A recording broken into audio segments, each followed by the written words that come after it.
At 1:30 in the morning on Saturday night, fire trucks arrived because there was a fire going. There was an alarm was set off, and police arrived, and the pole barn was ablaze, and it burned to the ground. And the house could easily have caught fire, but it didn't. And then scrawled on the back of the house was this graffiti, including the slur. Elie Wiesel said. Elie Wiesel is the Nobel Prize-winning Holocaust writer. This is what he said: "Hate we always have. The Holocaust was not caused by hate; it was caused by indifference. You always have.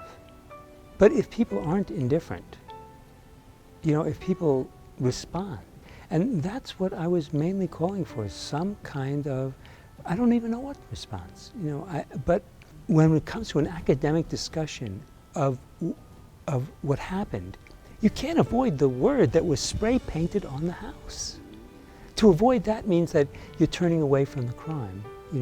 You're shying away. You're embarrassed by it, and so there was this racial slur, but we don't know what it means, or I'm not sure.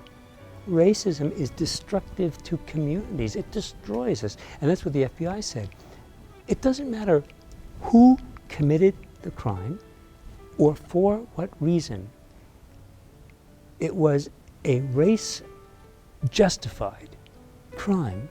Isn't there some appropriate response? Something? Isn't there some? I mean, shouldn't some person who isn't an authority to say how to think about something?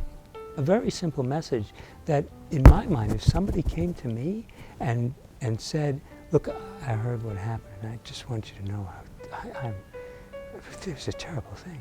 I know that there are people out there who care, but that was one person who did that. Shouldn't somebody else have done it?"